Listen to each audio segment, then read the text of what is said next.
All right, let's try it then. Okay, so this is Hope Fuss, and I'm going to take the lead. Mike, if you can go to the second slide. This is our challenge statement to create a safe learning environment where students can take risks, are engaged, and become lifelong learners and caretakers of their own communities and the larger world. Basically, we were brainstorming together and wanted to come up with something that is very easily replicated anywhere. And also, we took a lot of time to throw out all of the aspects of schooling that are most important to each of us in the group. And then we combine them to create what we would believe is the ultimate learning environment.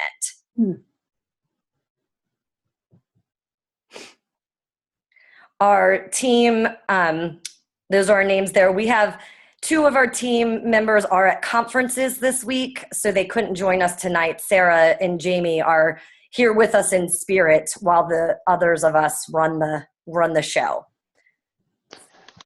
All right.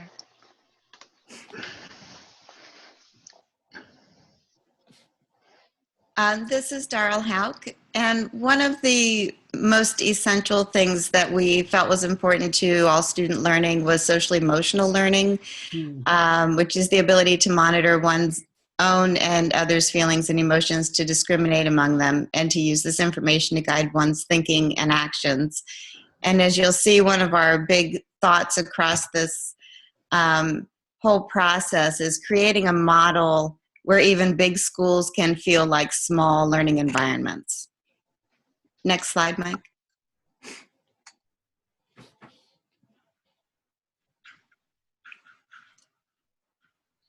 Oh, I can't read it all, Mike. Sorry. Can you make it smaller? A few ideas thank you, to make a large school feel like a small school learning community is having weekly school-wide meetings, collaborative projects with multi-age partners, a school garden that students would tend and harvest as a way of caring for their own environment, school-wide themes. So for instance, the whole school might study systems, but each class or each grade would come up with a different type of system, circulatory system, solar system, whatever that group of students agreed to. They would come up with their own questions and then share information on a monthly basis with the entire school. Next slide.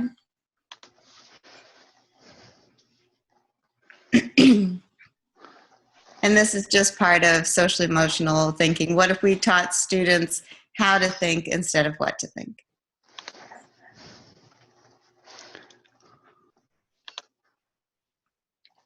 So some examples, we would teach conflict resolution, critical response, career readiness skills. All of that would fall under social emotional wellness. All right, we have a couple of short videos. This is one of ours, just to some inspiration that guided our thinking. Oh, man. There you go.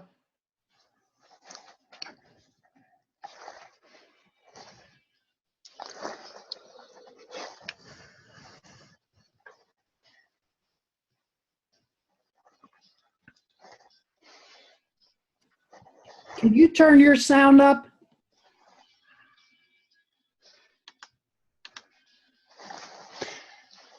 That's his.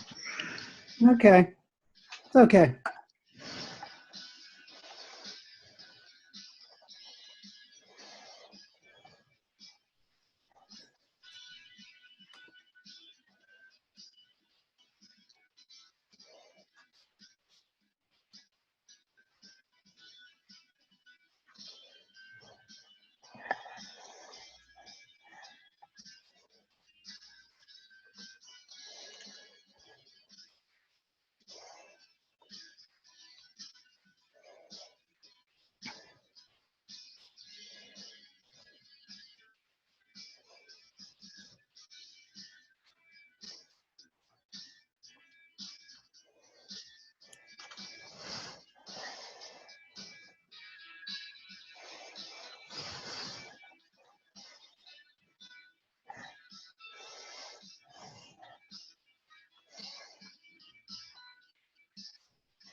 All right. So, what is service learning? Service learning teaches skills such as empathy through critical thinking and problem solving. These skills are taught in the context of real-world problems or needs. Service learning encourages social emotional learning through the community action, cooperation, teamwork, and civic responsibility. It's important to note this requires structure and a classroom-based curricular component. It's not simply just volunteer work. So service learning seeks to enhance classroom learning by allowing students to solve problems, investigate solutions, and apply what they have learned directly to a problem or to a need within the scope of their own community. So we went through and did some research. We found a couple of examples of service learning projects in which we're going to put this into play. Health and community. So in the high school setting, in order to tackle discrimination against HIV-positive people, 10th graders wrote skits that drew parallels between them and the treatment of people living with AIDS and racial discrimination. They built sets, made costumes and programs, and performed their work for the community. And all proceeds would support a local AIDS hospice. The middle school. So to look at the environment and media, a middle school science class studied pollution and disease by working with the environmental protection, and disease worked with environmental protection to learn about the dangers of radon and how to test for it in homes. To educate the community on hazards, testing, and cleanup, students created an infomercial to share with local schools and community groups. Clean water solutions. In order to solve the water crisis through service learning, students will develop and distribute media including infomercials, flyers, and community social media postings regarding clean water action. And we have an example of one of the flyers that they did, just very simple in-home stuff and done by a second grade class. Mm. Feeding those in need, the aforementioned garden, and a project that's closer to home, the students share the bounty of their garden harvest with those in the local community. Examples are citizen lunches and donating to a local food pantry. Finally, in the environment and the community, high school students in the third grade would partner together. High school students would partner with third grade students in order to help each other, in order to understand each other and the environment. They would volunteer to remove invasive species from a city park.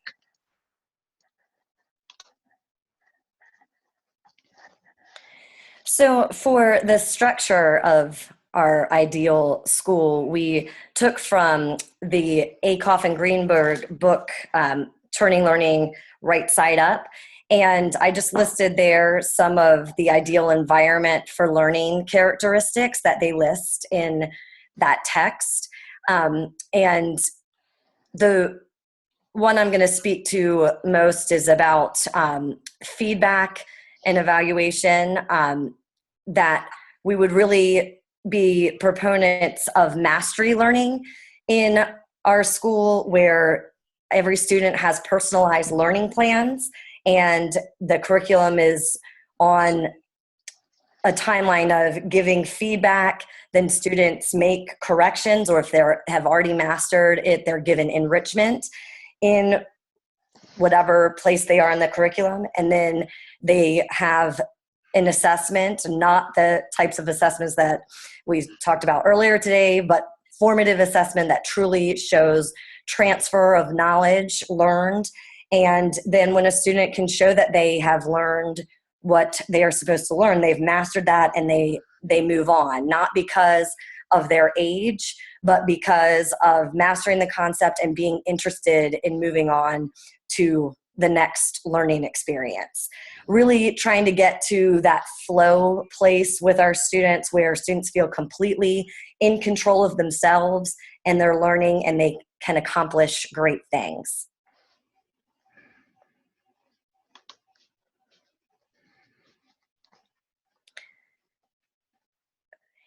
We wanted also in our structure to make sure that we included both indoor and outdoor spaces. So outdoor physical space would include seating options like picnic tables, movable chairs to encourage students to use outdoor space as needed to talk and work together. Open fields allow for any number of outdoor activities. A storage shed with sports equipment gives students opportunities to choose outdoor activities on a regular basis. We've also spoken about a garden environment as well. For indoors, We would have comfortable, movable seating in different areas of the school so that students and teachers can get together to work, talk, and collaborate. Small tables in the cafeteria that encourage groups of 4 to 6 students to eat and work and talk together over lunch.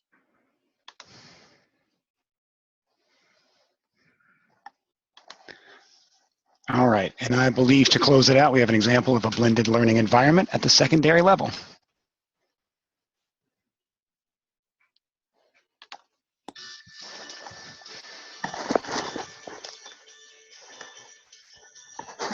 Nexus Academy is a college preparatory school that has a blended environment, which means students will come and get instruction from me face to face, but their curriculum is all online. Nexus Academy is a really great place to go to high school for students that want to learn how to The next experience starts out with them coming in either the morning or afternoon session. They have an English class, a math class throughout the day. Sometimes they might have to meet with their virtual teachers, but primarily they spend all their time in the team rooms, which in my mind resembles a common area of a college university. I enjoy my teachers because they're always there if I need help. You're giving all your lessons online. What they do is they help you understand your lessons. It's really nice if I don't understand something at home or if I don't understand something here, I can always find help. I chose Nexus Academy because of the great flexibility provided in the program. I can learn at my own pace and I can manage my own learning. It's very personal and everything's really hands-on, and the teachers want you to succeed and want you to know what you're studying and not just give you the grade and move on.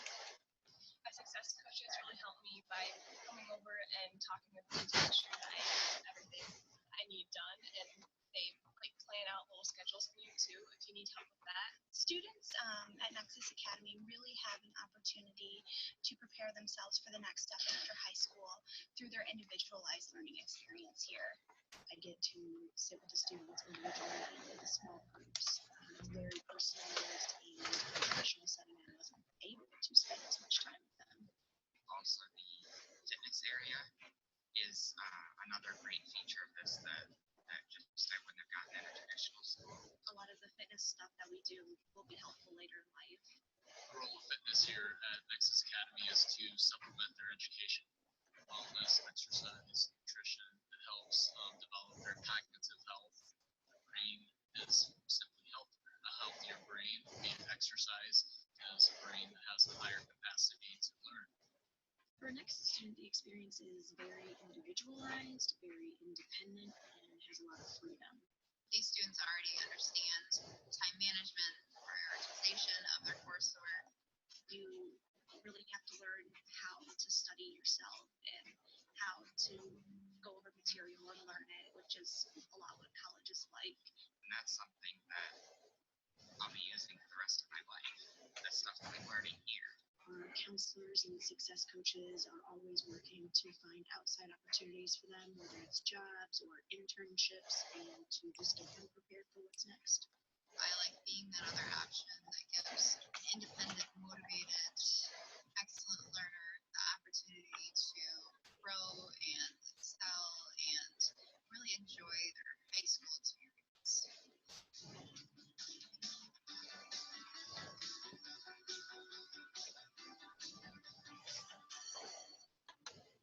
So I know it was a little bit difficult to hear there, but at least you could see the learning environment, and that is really what we're trying to replicate. And that video didn't have the outside spaces that we spoke to, but we would have that all-inclusive inside, outside learning spaces, learning with the community, and really trying to create a school that fosters the whole child and connects them to the community and the world. Thanks. Okay, cool.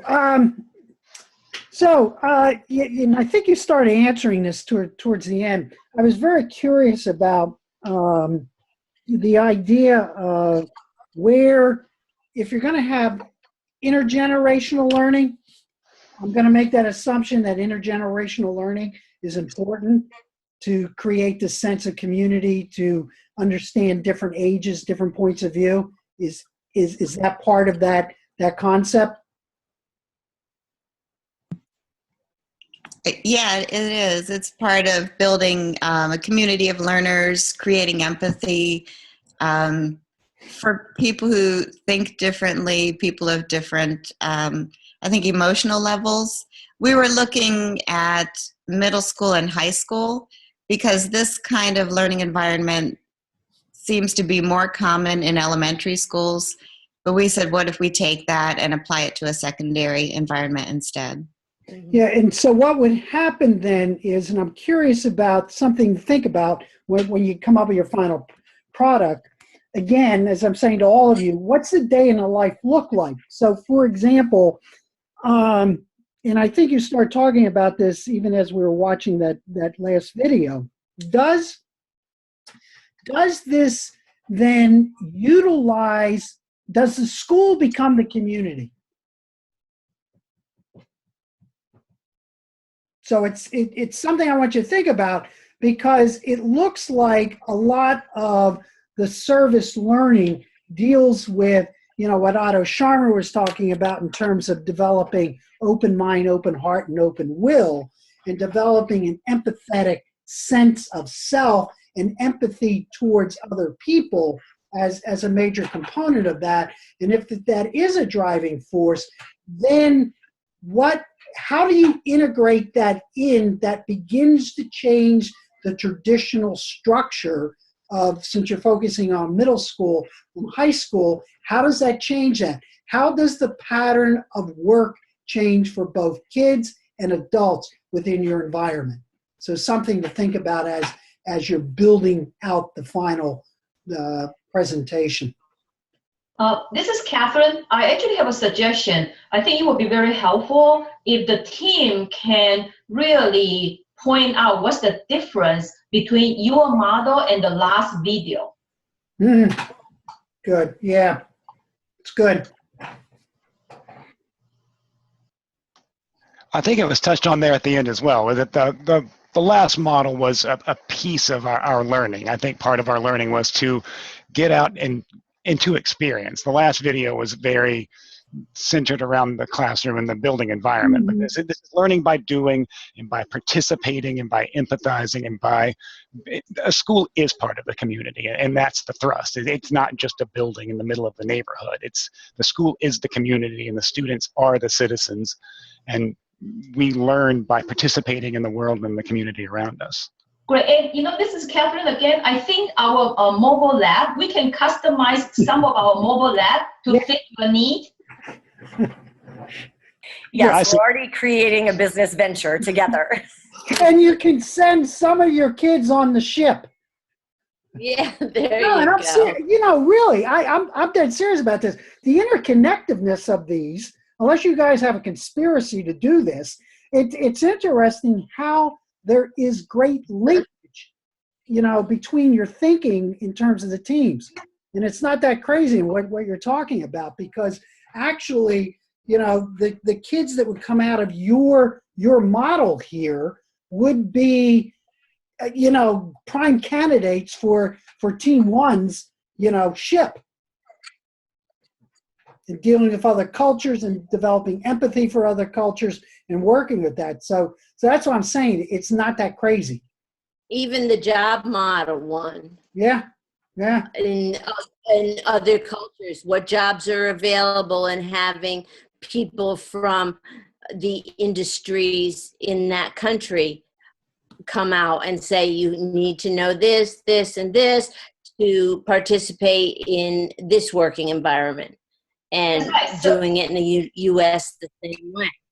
Yeah, so we can have a Togo mobile lab. Togo. Great. Great. That is good. I think you got to talk to the ship owner. And then you can send the kids to college virtually. So they all become avatars. And I'm not being funny about that, but really, that's what I'm saying. The congruency around this is kind of interesting as you begin to think about this in terms of a broader, connectiveness of your learning models. It's kind of cool. They do connect. Yeah. Kind of neat. So other comments to this team? So I'm looking for a little bit more structure around, the community, what that might look like. Again, I utilize the day in the life type of concept, so it helps people to visualize it better.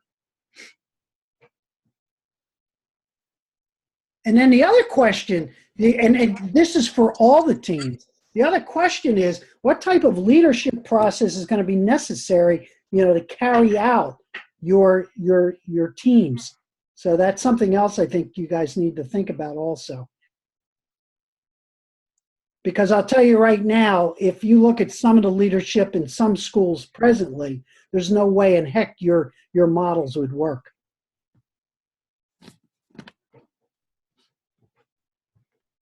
So on that note, any other comments for Team 2?